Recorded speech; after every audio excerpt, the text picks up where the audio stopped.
Today, pin the tail, yes, I do mean tail, on the home price donkey.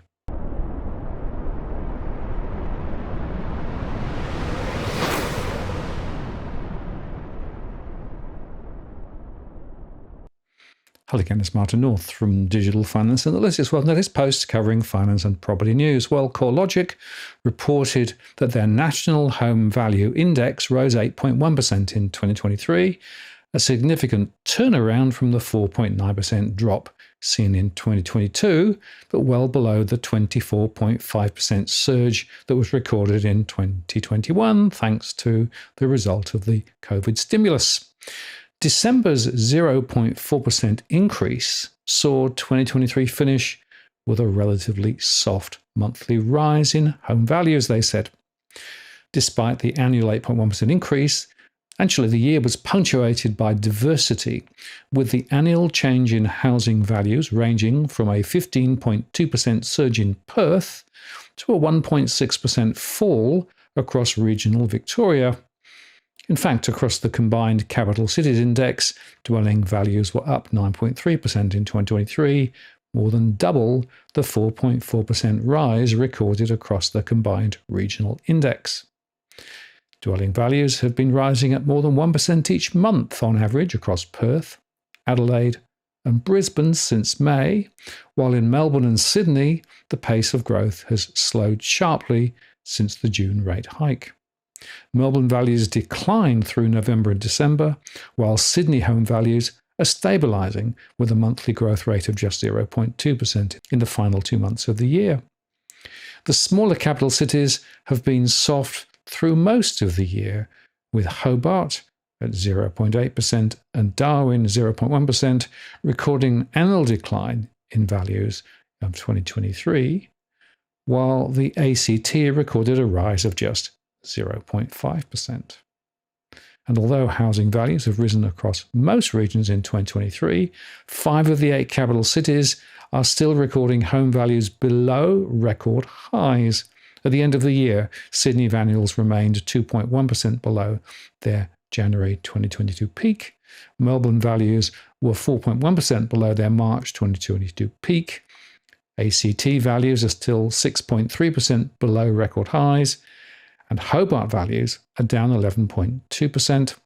Darwin values are 2.8% below their cyclical high in August last year and 7.2% below the record high set back in May 2014.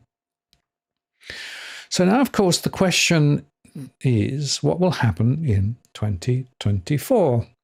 Well, last week I made 2 shows for the channel. One on the top 5 elements supporting home price growth in 2024, and the other on the top 5 elements that could drive prices lower. And if you take low supply, high demand, easing lending, government support, and RBA APRA stability concerns, the potential for home prices, especially houses, to rise in 2024 seems pretty strong. On the other hand, the risks from higher unemployment or a recession, the exit of property investors, higher delinquency and defaults, higher mortgage rates for longer, and dire housing affordability are all reasons why prices could fall in 2024. And so to make an assessment of what could play out, you then have to weigh up the relative influence of each of those forces against, frankly, an unstable local and global economic environment. Now, this is something we do dynamically in our core market model, which incorporates all of those elements and delivers scenarios at a postcode level for both houses and units. And a quick word about our scenarios. We continue to show 3, despite some media always going for our worst case scenario without giving weight to the other 2. Our best case, which I call the Goldilocks zone, is where rates stay at 4.35% and fall over the next few months, and inflation eases ahead of RBA expectations while wages rise faster. We avoid a recession in Australia, but migration does remain above long-term averages. Our base case scenario is for a soft landing, where rates do go slightly higher, which means that mortgage rates do stay high over the early part of 2024. Inflation stays above target until 2025, but we still don't get a recession in Australia, and migration falls to average levels.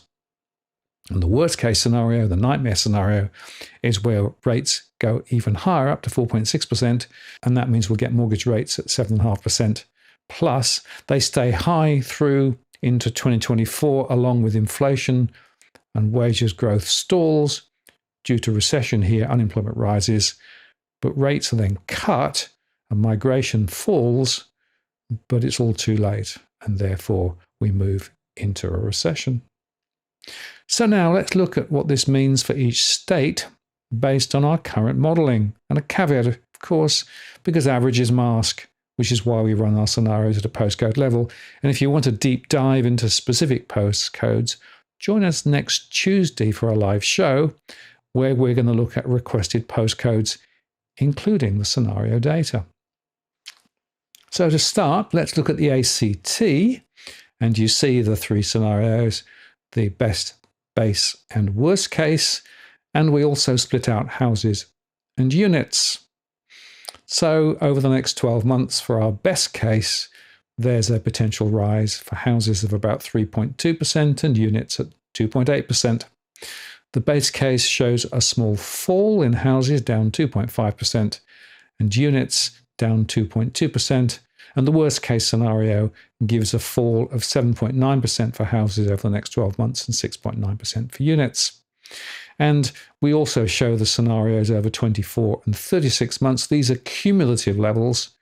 So that says that over 3 years, the best case scenario for houses is about an 8% rise.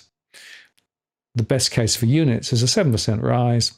The worst case is a fall of 32% for houses and 28% for units. If we then look at New South Wales, we can see there that the best case over the next 12 months is 4.4% for houses and 3.8% for units. And the worst case is a fall of 6.8% and 5.9% respectively. The Northern Territory is looking quite strong. In fact, this is because of low supply levels and increasing demand in the Northern Territory. The best case scenario is a 6% rise over 12 months for houses and 5.2% for units. The worst case is a fall of 5% over 12 months for houses and 4.5% for units. Queensland is also looking pretty strong, with a 6.9% rise in houses over the next 12 months and 19.2% over 3 years. That's the best case scenario. The worst case is a fall of 4.3% and 21.6% over 3 years. For the units, the base case is a rise of 6% over 12 months and 16.6% over the next 3 years. And the worst case is a fall of 3.7% and 18.8%. If we look at South Australia, we can see there over the next 12 months a rise for houses of about 6.7% on the best case and a fall of 4.5% on the worst case. For units, up 5.8% on the best case or a fall of 3.9% over the next 12 months. Tasmania is looking pretty sick. Even the best case scenario is a very small rise over the next 12 months, 0.9% for houses and 0.8% for units. The worst case is a fall of 10% over the next 12 months for houses and 8.9% for units. And over 3 years, we could be looking at a worst case fall of 37.5% for houses and 32.5% for units. And even the base cases are also negative over the medium term. In Victoria, we see a best case scenario over 12 months for houses at 2.4% and 2.2% for units. The worst case of 8.8% fall and 7.6% fall for houses and units respectively. And over the 3-year scenario, cumulatively speaking, the best case for houses is a rise of 6.5% and 5.6% for units. And the worst case is a fall of 34% for houses and 29.7% for units. And Western Australia gives us a prospect of a 9% rise for houses, best case, over the next 12 months, a fall of 2.2% for houses, the worst case scenario, and for units, the best case is 7.8% over 12 months, and a fall of 1.9% in units over 12 months. And cumulatively speaking, over the 3-year period, prices for houses could rise up 25.4% in the best case scenario, or fall around 15% worst case scenario. Units up 22.1%, or fall 13.3% in the worst case scenario. And if we run that together to give the Australian average, here in the best case scenario over the next 12 months, houses could be up 5% and 14.8% over 3 years, cumulatively speaking. The base case is a small fall, 0.7% over 12 months, and down 4.6% over 36 months. And the worst case, down 6.2% over 12 months and 26% over the next 3 years. For units, the best case scenario is a rise of 4.3% over 12 months and 12.8% cumulatively over 3 years. The base case is a small fall, 0.6% over the first 12 months and down 4% over 3 years. And the worst case scenario, down 5.3% over 12 months and down 22.6% over 3 years. Now, in comparison, the AFR published estimates for a panel of 10 property market experts and economists. Overall, they have a more sober view of growth prospects for the housing market than last year, and most are tipping gains of somewhere between 1% and 5%. In fact, the most optimistic prediction is for house price gains of up to 8%, while the most bearish forecast is for prices to fall nationally by as much as 5%. Last year's very unusual supply and demand dynamics are expected to normalise in 2024, according to Barrenjoey chief economist Joe Masters, who's tipping a 4.8% growth nationally. Sydney prices could rise by 3.8%, with Melbourne up 3.2% and Brisbane up 5.9%. Importantly, we think borrowing capacity will re-emerge as a key constraint on demand, she told the AFR. The driver of the recent disconnect between borrowing capacity and house prices can largely be attributed to pandemic savings and fixed-rate mortgages.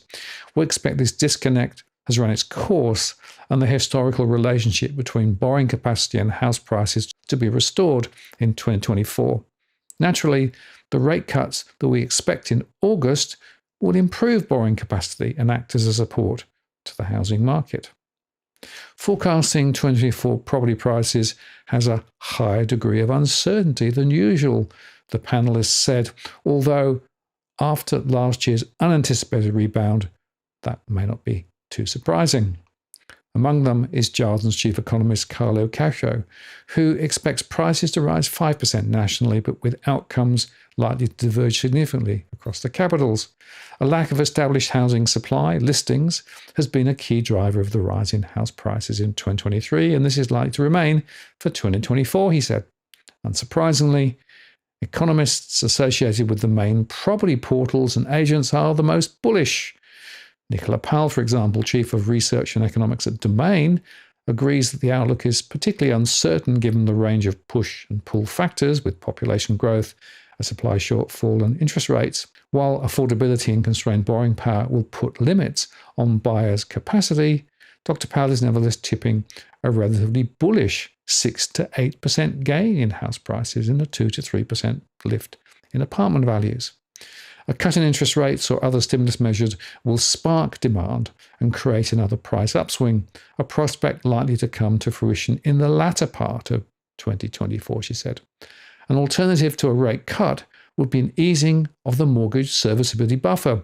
It would inevitably speed up access to the property market for many by lifting borrowing capacity and or improving the cost of holding debt, increasing demand and resulting in swift upward price pressures on the housing market.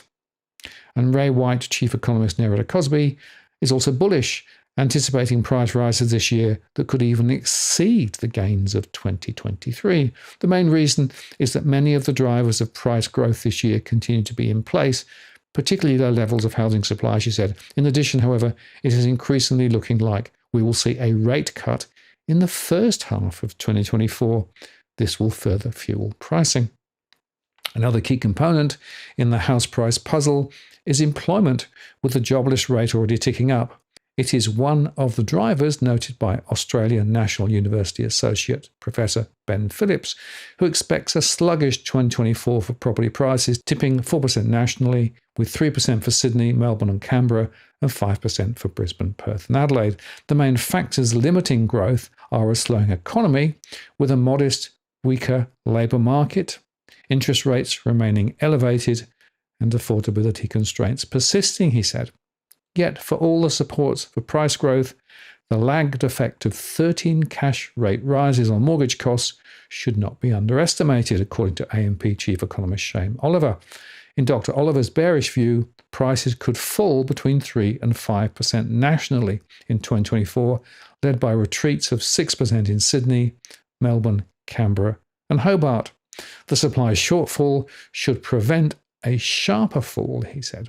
Expect a wide dispersion, with prices still rising in Brisbane and Perth, but sharper falls in Sydney and Melbourne due to more expensive home prices and higher debt levels, he said.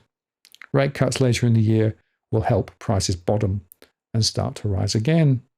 And SQM research founder Louis Christopher also tips a moderate correction in Sydney, with price changes between 0 and -4%, and in Melbourne from -3% to +1%. The weighted national average is forecast to come in between -1% and +3% in SQM's base case. And so, standing back, to try to pin the tail on the property price donkey is fraught with difficulty because of the uncertainty in the system. One reason why I run scenarios and why the specific tail, T-A-L-E, you prefer, will influence your expectations of price movements. Generally, I believe the best approach is to go granular by looking at specific locations and property types, because higher level estimates, well, they'll always be off. And to those trolls who seem to enjoy picking a fight with me over price estimates, just remember, I have always had multiple scenarios to take account of higher degrees of uncertainty. And in the current environment, this uncertainty is even more extreme. So remember, the tails, T-A-L-E-S, of home price growth, or falls, are just that, tails. It's not a scientific estimate or forecast, but frankly, at best, it's just a hunch. Now, if you're buying your home in Sydney's contentious market, you don't need to stand alone. This is the time you need to have Edwin Almeida from Ribbon Property Consultants standing alongside you. Buying a property is both challenging and adversarial. The vendor has a professional on their side. Emotions run high, price discovery and price transparency are hard to find, and then there's the wasted time and financial investments that you make. Edwin understands your needs, so why not engage a licensed professional to stand alongside you? With RPC, you know you have experience, knowledge, and master negotiators looking after your best interests. So shoot Ribbon an email at info@ribbonproperty.com.au, and if you use the promo code DFAWTW/Martin, you can get a 10% discount offer. I'm Martin North from Digital Finance Analytics. Many thanks for watching, and I'll see you again next time.